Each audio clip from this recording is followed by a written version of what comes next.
Alrighty, Lumberjacks, welcome back to episode 2 of the new FDR Logging. It sounds weird saying it like that. I always want to say the FDR Logging show, but it's not that anymore. It's just FDR Logging, because that's what I'm doing. I'm FDR, and I am logging. You guys get to witness it. Last episode, we had just loaded this truck, so I'm going to actually bring this down, and we will unload it, get this crap off here. We are going to probably start processing that other pile here, and then we'll just kind of jump back and forth, do some loading, do some processing. I like to have like tons of loads ahead of me when I'm playing single player, so I like to process a lot of wood on the ground and have it all sitting, and it's actually quite fun that way for me. Because I'll tell you guys, well, I'm going to teach you something here too. So here's a great question. I have a lot of people asking, and this is a really good one to bring up for this episode. So lots of people asking, how can I have so much wood down on maps? I mean, this isn't a lot, but I did have quite a bit down without it lagging out and glitching. So here we go. We're going to have a little physics lesson. So this is going to be part of the fun of these this new series and these episodes. Is I'm going to show you guys a little behind the scenes on modding as well. Teach you guys a little bit about the physics. Some of you will get it. Some of you will go right over your head and probably won't care. So basically what's happening, and I'm going to turn on something here. So I'm going to hit a button. Right now, all these little orange squiggly lines you see all over the place, these are the game's physics.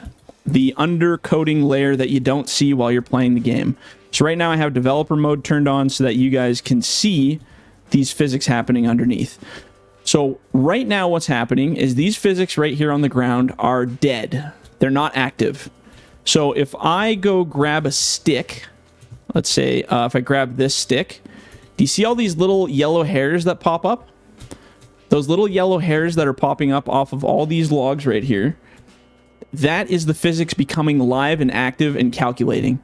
So I pick this up, see, live and calculating. I drop this log and I wait a few seconds, they all turn off.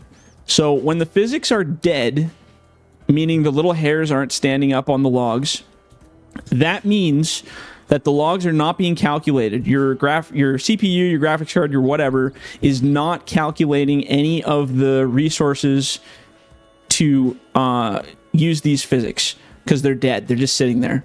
So if I drop this stick close to this pile, they automatically activate. So right now they have a good range. As I get closer, see, they turn on. I back up a little bit, they turn off. I go up, they turn on. Oh, I go back, they turn off. So that's the physics becoming live while you're working, right? So the problem with a lot of people when you're playing, especially multiplayer or other, if you build massive piles of logs and they're all touching, if these physics are within proximity of each other, they're close to each other, they will activate all of those physics, so they're all loading at the same time, and your computer will just go into overdrive, and it will make your frame rate really slow and crappy. It'll make it really bad quality. So the key to having lots of logs down on the map like I have is to have spacing between the piles. So right now, if I move a log on this pile, sec here, you see how these all become live? But this pile is not live because there's a gap between the two piles. So as long as you keep like a pickups trucks gap between each pile, it won't become live and it won't activate the physics. So again, move this over here, the hairs become live, move away, it stops. Move close, the hairs become live, and it stops. So that's the key to having proper piles. Now on my maps, I have the physics kind of fine-tuned so that they disable a little bit quicker than the in-game trees. And the reason for that is to do with the frictions, it's to do with the rolling frictions, all kinds of settings that you can set inside the map editor itself. So these actually settle really quickly. So if I drop these, they settle pretty fast for the most part. Well, actually, there you go. So if there's stuff that's constantly moving, so if I wiggle a stick down here and I shift it around, you have to wait for all of those logs to calculate and stop moving. So they're not too slow for calculating, but if you're playing in multiplayer or a dedicated server or anything like that, now if I have a big pile of logs here and a guy's processing it, I have a Skitter up at the top of the hill and he's bringing logs down, plus I have a buncher at the other end and he's piling logs, and then I have two guys down here loading the logs. That is a lot of physics and a lot of stuff happening at once, so your computer can't actually handle all of that like abuse, right? So your CPU runs low, your graphics runs low. It's way too much resources. So even on my computer, which is pretty heavy duty, it's got a 3080 Ti and a Ryzen 3900X, and which might actually not sound that great nowadays with all the new stuff that just came out in the past couple years, but it's a very decent computer, and it still at times will have trouble struggling with this game. So it's important to know these little techniques to make sure your piles are separated, so your physics aren't running all the time. It's little stuff like that that'll give you a better experience when you're actually working. So I usually leave a pile about this to almost maybe double this size for shorts. And then if it gets that big, I start a new pile over here and I'll separate it, start building a pile, and again, cross the road, build a pile. And again, this pile is now huge and I'm happy with it. So now I've moved the Skitter deck up here. We'll put another pile here. So the key is to always just keep that distance from your actual working piles, and then you won't have the game get really low frame rate and really glitchy.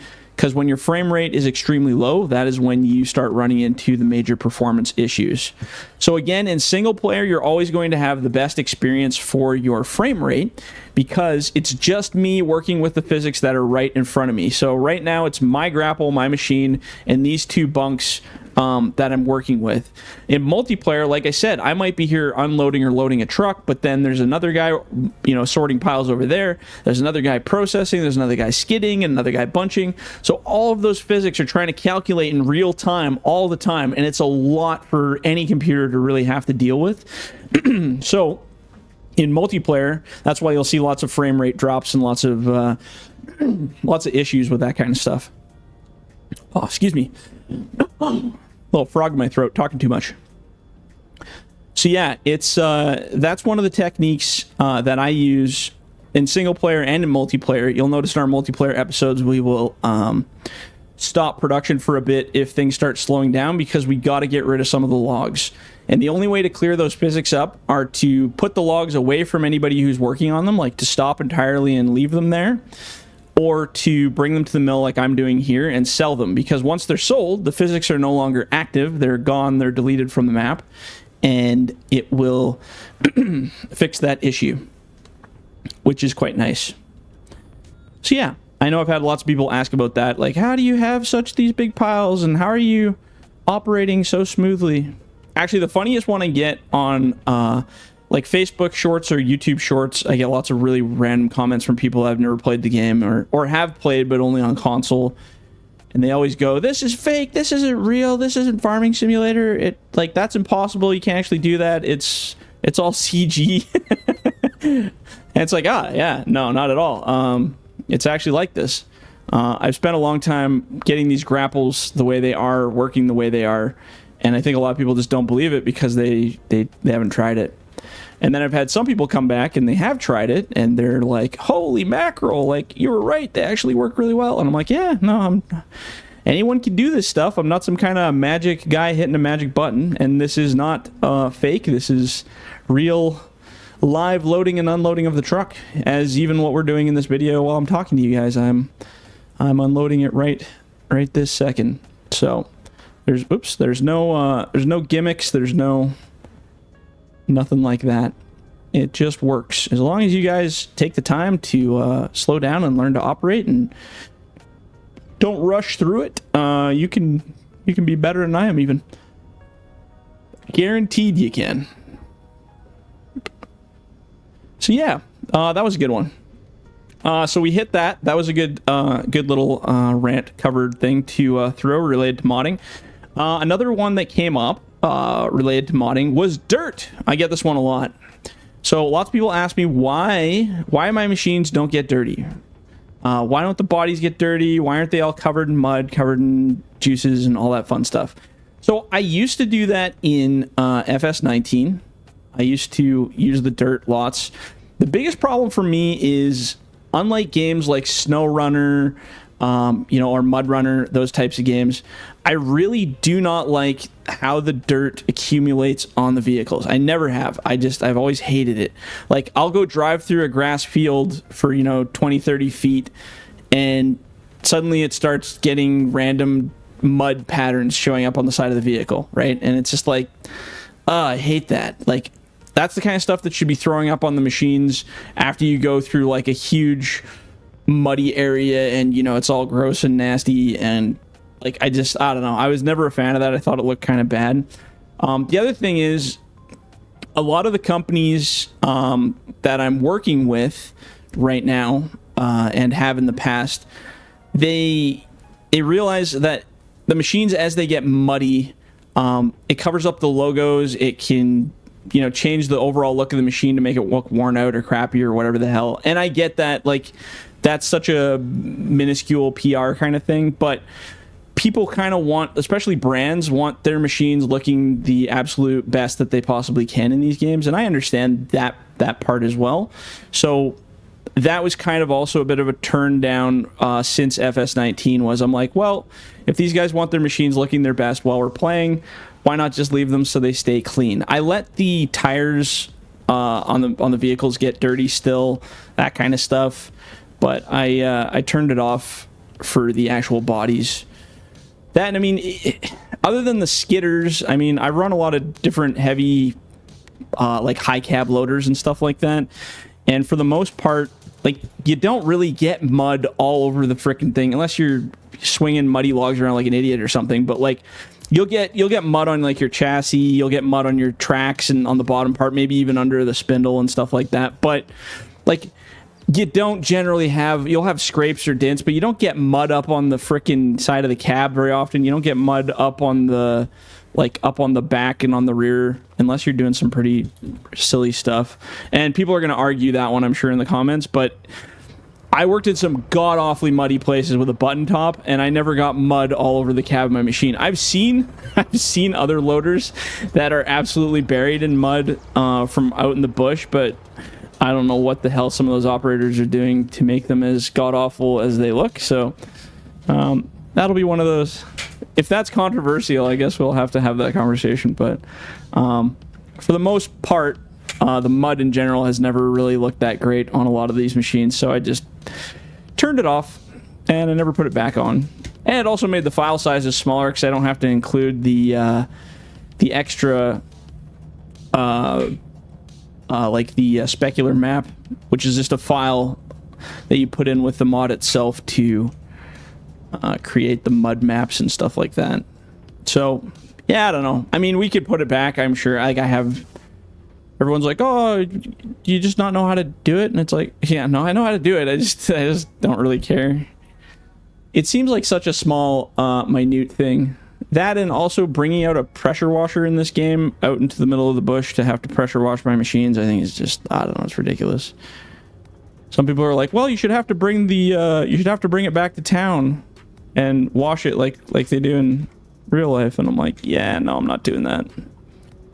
So that's just a personal decision. So it's not really an impossibility. It's something I could definitely do. It's just a personal thing that I just haven't done. That, and since, like, one thing I did used to do that I preferred was using texture files instead of this new system is the UDIM system. Oops, I just got to fix something here. So the new UDIM system, how's that going to work? Ah, silly thing. So I use Joy to Key to activate one of these roller thingies, but it doesn't. Oh, look, there's Joy to Key. Sometimes it just doesn't love me like it should. So it's this one. Oh, it says it should. Oh, no, it doesn't. There we go. Okay. Sorry, just ignore this part of the video for a second while I set this. This will be just 2 seconds here. Joy to Key likes to play games too. Just for my roller. There we go. Sometimes my roller breaks. So yeah, the mud, like I said, is just a personal decision. And I don't really care either way. So yeah, I get that question a lot. So yeah, sorry, like I was saying before I went off on Joy to Key there. I preferred in FS19, I used to use texture files instead of the UDIM. So UDIM allows you to set a specific color map to your machine, and allows you to set a color and then a shader, like a texture, whatever format. But in the old FS19 style, we used to have texture mapping. And in the texture mapping, you could set ambient occlusion, which allowed the machine to kind of have that dirty, used, the paint looked a little, excuse me, looked a little darker in certain areas. And it just gave it kind of an overall better shadowed look, a better lighting look, in my opinion, than the UDIM does. I find the UDIM, like what we use now, to look a little bit cartoony, and just a little bit less realistic than the previous versions. So I'm not a super big fan of the UDIM, but it is just part of the system. I've seen a couple guys that still do the AO, ambient occlusion baking and all that kind of stuff on some of the mods, but it's not a favored thing. And when the Giants engine first came out, you couldn't actually use the old textured stuff because I think it was broken. I think it works now, but I'm so heavy into the UDIM stuff now that I just don't even bother. And again, with the UDIM, they are correct in it does save file sizes, because the UDIM is automatically assigned with the colors and the shaders and all that fun stuff by the colors that you set and the shaders that you set it to. In FS19, like I said, we had lots of the texture files, but the texture files also created these huge files. So we had, each mod was like just hundreds of megabytes, and now they're down to like, the 20 to 30 range. So that makes a big difference as well. Again, that stuff might be a little bit boring to people who have no idea what I'm talking about, so maybe we won't go too deep into that rabbit hole. But anybody who's a modder or who has dealt with modding kind of understands what I'm talking about there.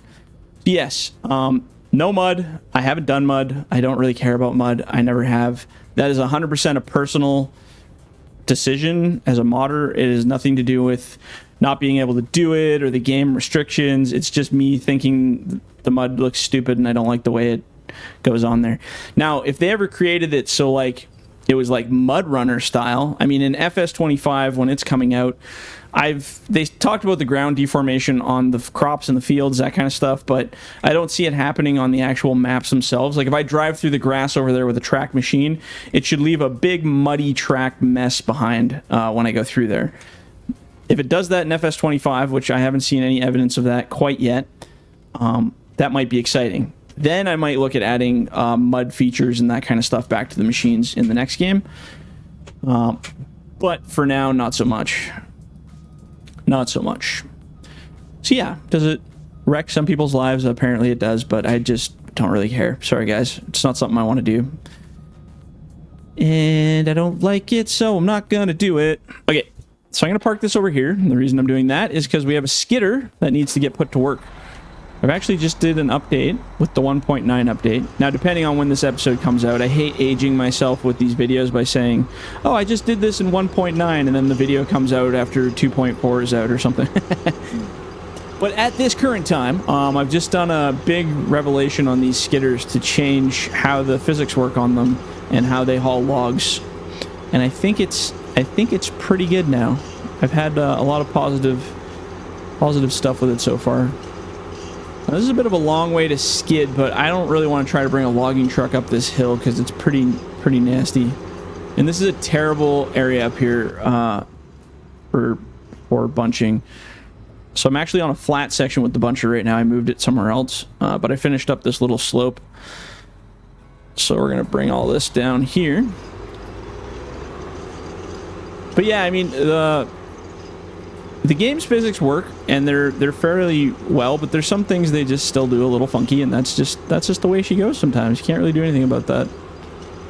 That's just the way the cookie crumbles, so to speak, right?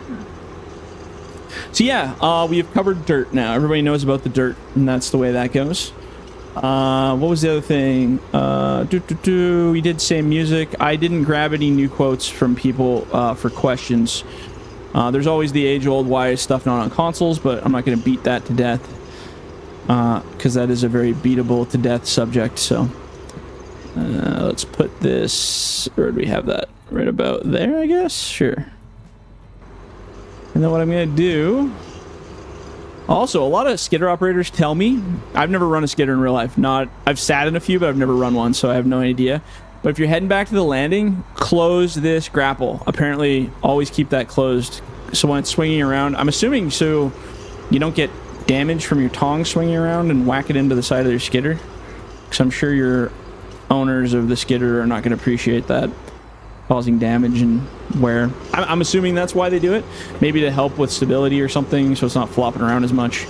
I imagine closing all the mass into one point makes it a little less sketchy, so. But, again, maybe somebody in the comments can enlighten me on why you don't leave this grapple open while you're heading back to the landing, or heading back to the bush. I'm assuming it's for the swinging of the claws and whacking around and bashing into things, but that would just be my common sense answer.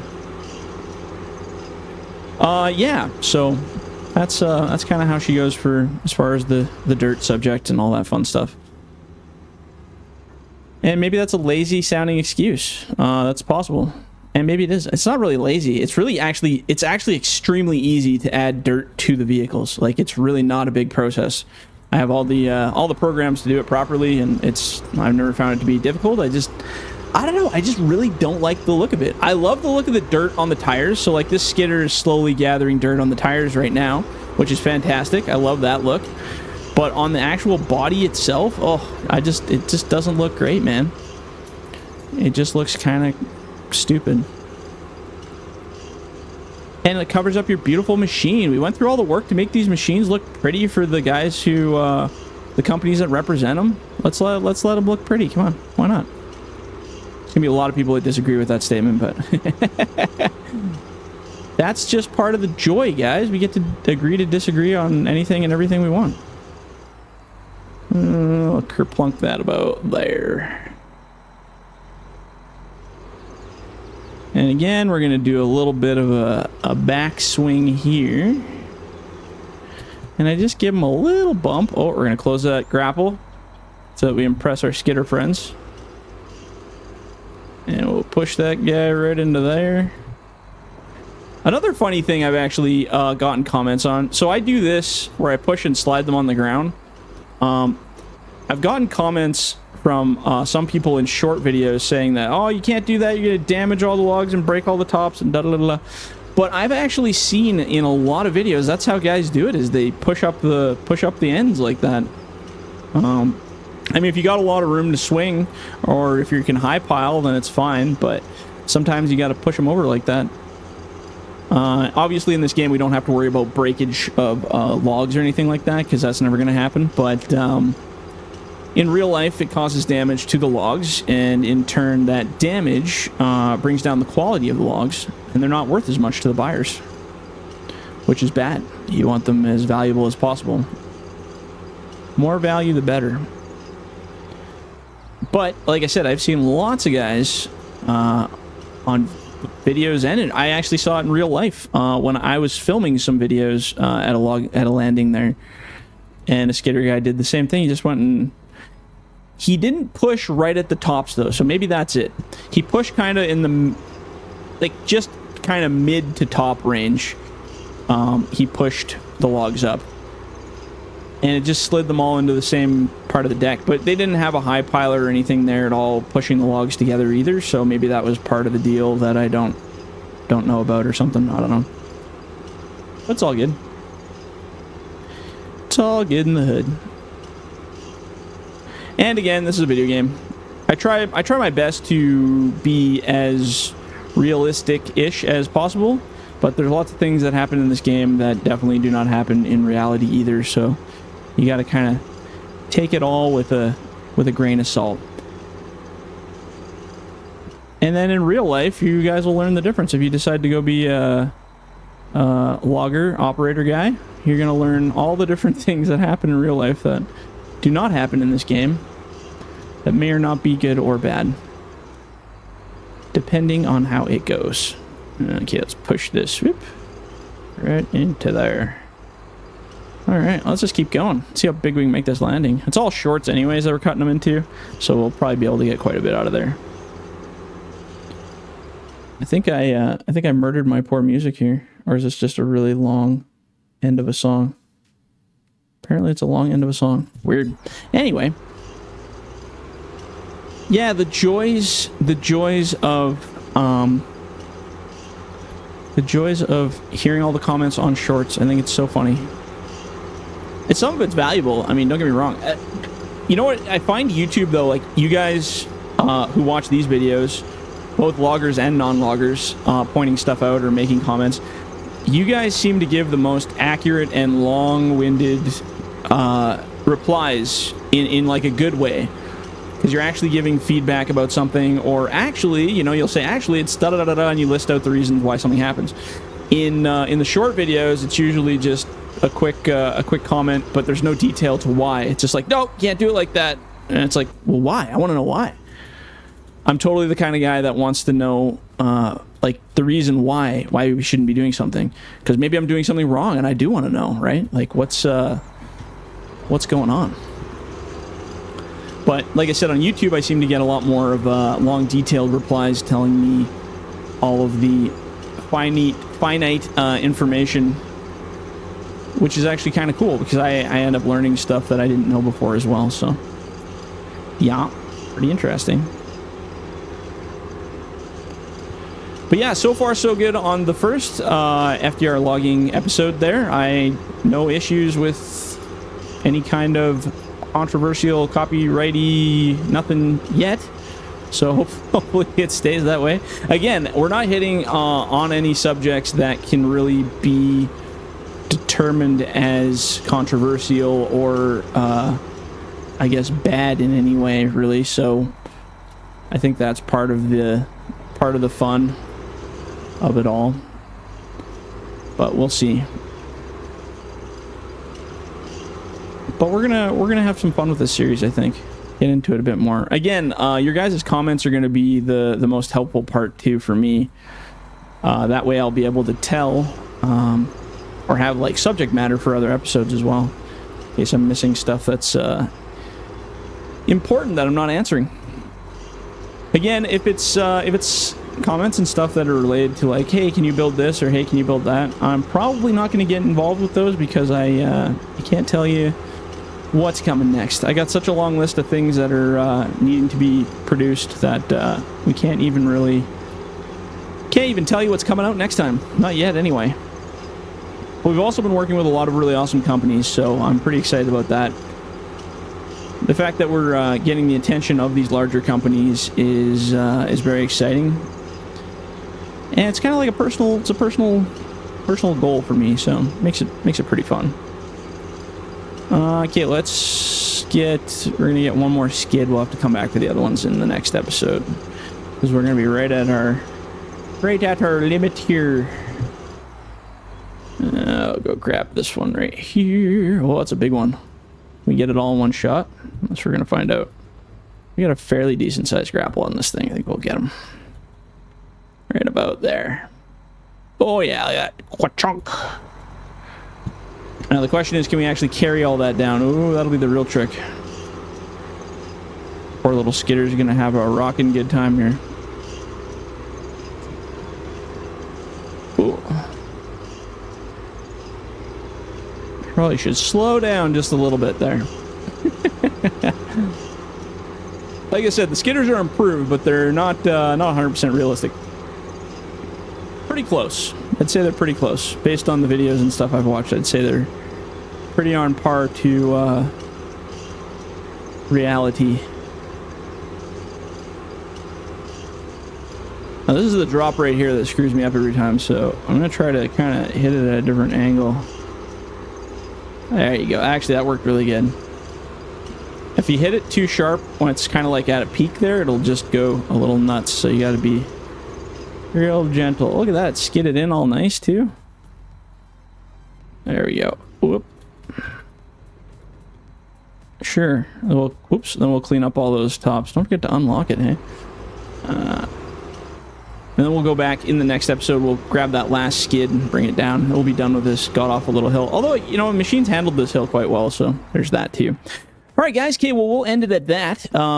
Hopefully that subject matter we went over was a little bit more interesting. We did get a little bit more in depth about the modding and the like the kind of physics and that kind of stuff, which might be interesting, might be boring to some people, but maybe it'll help out other people that were having issues. So, all right, guys, we'll catch you on the next one. See ya.